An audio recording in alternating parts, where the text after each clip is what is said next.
Hi hello नमस्कार, मी वृषाली. तर आज आपण करूया मस्त अशी चवदार अशी पित्तनाशक सोलकढी. तर त्याच्यासाठी ओलं खोबरं, ओला नारळ जो काही आहे तो असा छान खरवडून म्हणजेच किसून घेतला होता, तो एका मिक्सरच्या भांड्यात काढून घ्यायचा. जेवढी तुम्हाला कढी पाहिजे तेवढं खोबरं तुम्ही कमी जास्त करू शकता. असा मस्त ताजा ताजा खोबरंचा किस किंवा किसलेला नारळ घेतला आणि त्याच्या एका बाजूला एकीकडे पातेल्यामध्ये आगळ घेतलं, जे कोकमचं आगळ मिळतं ते. त्याच्यामध्ये ना इकडे हिंग, मीठ आणि जरासं पादेलोण असेल तर ते घालायचं. तर असं ते छान ढवळून ठेवायचं. तुम्ही एका बाजूला इकडे आमसुलंसुद्धा भिजत घालू शकता जर तुमच्याकडे आगळ नसेल तर. आणि इकडे किसलेल्या खोबऱ्यामध्ये मिरची आणि आल्याचे तुकडे घालायचे. जर तुम्हाला आवडत असेल तर तुम्ही लसूणसुद्धा घालू शकता, पण लसूण नाही घातली तरी चालते.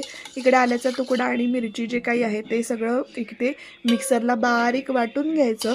मिक्सरचं झाकण असं घट्ट लावायचं आणि बारीक वाटून घ्यायचं. आगळ्यामध्ये इकडे साखरसुद्धा घालायला विसरायची नाही.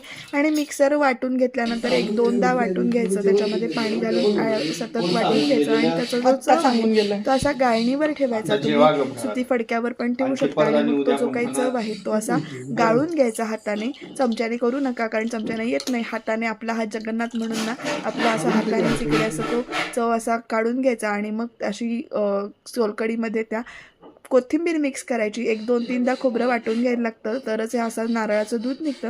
आणि अशा पद्धतीनं आपली सोलकढी तयार झाली. ही पित्तनाशक सोलकढी आहे. छान अशी रेसिपी वाटते, साधी सोपी आहे, पण जरा खोबरं किसायला जर असा वेळ लागतो. तर करून बघा आणि सांगा नक्की कमेंटमध्ये कशी वाटली सोलकढी ते.